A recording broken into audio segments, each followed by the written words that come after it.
Saudações investidores. Bitcoin agora cotado a 39 mil dólares. Bitcoin que segura no suporte em 37.600 e volta a retomar a alta. Hoje, meu principal objetivo vai ser discutir se a gente já encontrou um fundo para ir visitar acima dos 40 mil dólares ou se vem mais queda por aí.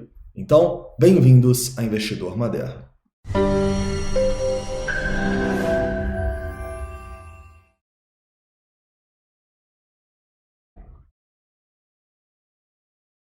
Investidores, hoje eu vou começar aqui no 4 horas a análise técnica, mostrando para vocês as zonas de suporte que nós temos nos próximos dias e a primeira zona de suporte que aparentemente nós respeitamos aqui.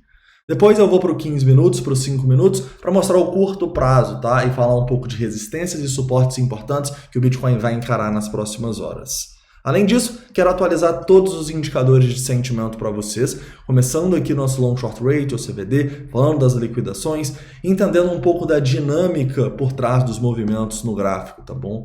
Afinal, a gente teve mais uma vez o preço rompendo o fundinho para depois retomar a alta. Então vamos falar um pouquinho sobre os pontos de liquidez e por que isso acontece tanto no mercado, né? Mas então vamos lá. Antes de começar, um recado rápido para vocês, investidores. Não esquece de curtir e se inscrever aqui no canal, que é muito importante pra gente. E também de ativar o sininho, tá? Muita gente está reclamando que os vídeos não estão chegando. Então ativa o sininho para você não correr esse risco aí, beleza? Mas vamos então. Continuando aqui, indo no 4 horas.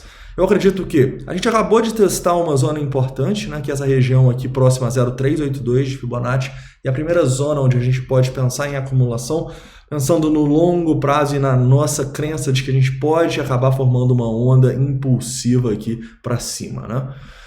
E eu encaro que esse foi um teste interessante, a gente bateu 3 vezes na região e voltou, e agora a gente está fazendo um pullback natural aqui de um movimento baixista, tá? Principalmente devido aos indicadores de sentimento, eu ainda não acredito que a gente vai formar algo dessa maneira aqui. Eu acredito que a gente ainda pode ter mais correção, a gente vai discutir um pouquinho mais sobre isso no curto prazo, tá? Mas olhando aqui no 1 hora, repare que simplesmente o que a gente está fazendo é corrigir depois de uma pernada de baixa muito forte, tá? Então, lembra que a gente estava conversando com vocês dos tempos gráficos? Você sempre tem que estar de olho em todos eles, né? Então, a gente tinha há muito tempo o preço caindo sem corrigir no 1 hora. E é justamente isso que a gente está fazendo agora. A gente está tendo uma correção no 1 hora que está indo buscar justamente 0,382. Então, o que eu enxergo aqui? Eu enxergo aqui como uma zona de definição para tendência, tá? E é uma zona que, se o preço conseguir rompê-la, existe uma boa probabilidade de a gente já ter formado o fundo. Então a formação do fundo aqui em 0,382 ou não vai depender desse price action aqui de hoje, provavelmente. Então onde que eu estaria de olho? Estaria de olho para essa zona de resistência aqui, a partir desse topo que a gente deixou em 39.300, até essa região prioritariamente dos 40 mil dólares, tá? Uma recuperação forte dos 40 mil dólares seria muito boa e eu já veria como força significativa do preço, a gente ultrapassando o VPVR, ultrapassando todas as médias e tudo mais. Porém, de maneira mais conservadora, eu olharia aqui para os 40.600 dólares, tá? Porque aqui a gente passaria também 0,618, antigos topos importantes, então não teria nenhum argumento bearish se a gente ultrapassasse esses 40.600 para ir testar de novo mais próximo ao topo lá dos 42, beleza? Então atenção nessas zonas de resistência, na minha visão isso aqui pode ser sim uma zona de distribuição para a gente voltar a tentar perder esse fundo aqui abaixo dos 37.500 dólares, tranquilo?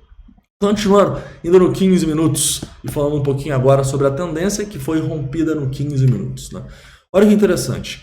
Você sempre tem que trabalhar com todas as tendências porque você precisa entender em qual tempo gráfico você está operando. Porque agora no curto prazo a gente está em tendência de alta. Olha só as nossas médias aqui de curto prazo. Então eu poderia, por que não, traçar esse Fibonacci e ver que aqui a gente pode ter, inclusive, oportunidades de acumulação. Por que não? Se eu for operar esse tempo gráfico, eu vou estar operando a favor da tendência dele e vou estar comprando em zona de suporte, onde provavelmente muitas pessoas ficaram presas, tá bom? Então nesse momento, o que a gente fica de olho também? Para ver que se o preço corrigir nessa região dos 38.500 aqui de novo, como que ele vai corrigir? Se ele corrigir aqui com sentimento melhorando, liquidando muitas pessoas, pode sim ser um long com stop curto nesse fundo, beleza? Então, como que você vai entender as suas operações no longo, no curto prazo? Como que você une elas? Você sempre tem que escolher qual tempo gráfico você está operando e o seu alvo e o seu stop vai estar condizente com esse tempo gráfico, tá bom? Então a sua relação risco-retorno vai estar condizente com esse tempo gráfico. Eu não posso, por exemplo, comprar aqui nos 5 minutos e colocar meu stop lá nos 33 mil dólares. Não faz sentido, não é eficiente. Então, quando você for olhar um tempo gráfico para você operar, sempre entenda que o mais importante é você definir os seus stops e os seus alvos de acordo com ele, tá bom?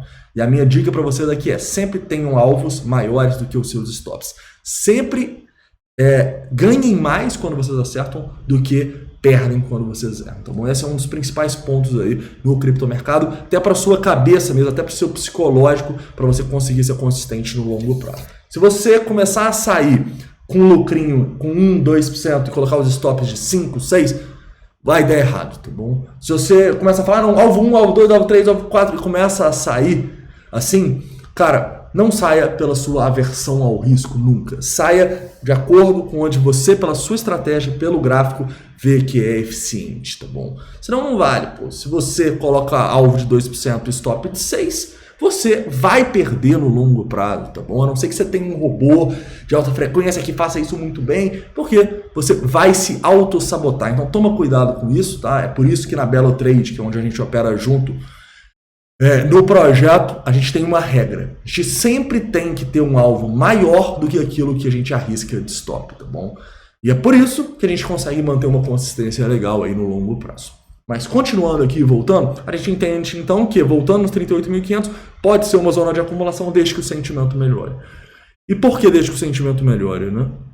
Porque o sentimento ainda não está muito legal na minha visão. Apesar de ter melhorado nos últimos minutos aqui, a gente continua com 1,76 de long short ratio, a gente continua com o nosso CVD subindo, tá bom? Então, continuo acreditando que a gente está em potenciais zonas de distribuição. E quando que você tem que pensar em distribuir? Quando começa a liquidar para o outro lado, principalmente, né? E a gente pode ver que, primeiramente, o teste dos 38.900 aqui já liquidou 6 milhões de dólares e depois, de novo, acima dos 39, liquidou mais 3. Não liquidava tanto assim há alguns dias, tá? A última vez que liquidou tanto assim foi basicamente lá no topinho. Lá no topinho acima dos 42 mil dólares, tá bom? Inclusive liquidou mais dessa vez. Ou seja, as instituições, o jogo delas é esse, né, investidores? Elas simplesmente mandam os mercados para pontos onde as pessoas serão liquidadas e as pessoas cometerão erros, né? Vamos dar um exemplo prático disso, com o que aconteceu novamente aqui na madrugada, de manhãzinha, na verdade, 5h30 da manhã. A gente tinha esse fundo importante nos 37.600, né? Então, quando a gente forma esses fundos importantes muito óbvios, o que acontece? As pessoas acabam colocando seus stops e pontos de liquidação logo abaixo desses fundos. Então a gente tem dois exemplos muito bons disso aqui, e a partir desse movimento eu vou mostrar para você na teoria, né, e aqui na prática, por que as instituições fazem isso, né? Quais são os 4 pontos que fazem as instituições mandarem o mercado abaixo desses fundos importantes e logo depois retornarem, né? São 4 pontos. Primeiro, eu já falei, onde fundos assim significativos são pontos onde normalmente as pessoas colocam os stops delas ou então colocam seus pontos de liquidação. Então, quando o preço passa um pouquinho desses fundos, muitas pessoas estão sendo estopadas e liquidadas. E se elas estão sendo estopadas e liquidadas, o que elas estão fazendo? Elas estão vendendo a mercado. Se elas vendem a mercado, elas dão liquidez para as instituições mandarem o mercado para o outro lado, tá bom? Então a gente vê 2 stop loss hunts aqui. Basicamente, primeiro abaixo dos 37.670, depois abaixo dos 37.600, o preço voltando, né? Qual que é o terceiro ponto de liquidez? E esse aí é um dos mais perigosos que a gente tem no mercado, em especial quando você aprende análise técnica. É operar o rompimento de topo ou de fundo, tá? Quando você opera o rompimento de topo de fundo, na maioria das vezes você acaba perdendo.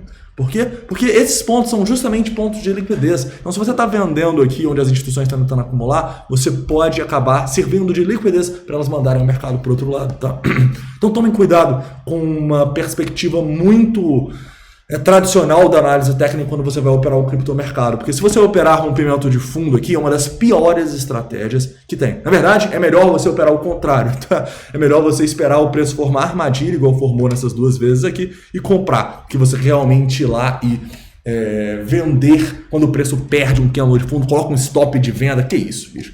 Essa é uma das piores estratégias possíveis para você operar topo e fundo no criptomercado, beleza? Inclusive, das nossas 300 operações que a gente tem de Breakout Pro, menos de 3%, menos de 10 operações são de rompimento de topo e de fundo dessa maneira, tá bom? Então toma cuidado com isso, porque realmente a grande maioria é falso. Estima-se que mais de 80% dos rompimentos no criptomercado são falsos, de topo e de fundo, então nem compara, beleza? Para você operar um rompimento, você tem que ter um rompimento confirmado, né? Você tem que ter no mínimo o candle do tempo gráfico que você está operando fechando abaixo. Você não pode operar depois de uma sombra dessa aqui, tranquilo? Então depois a gente fala mais sobre rompimentos, né? Já que não é o foco principal do vídeo.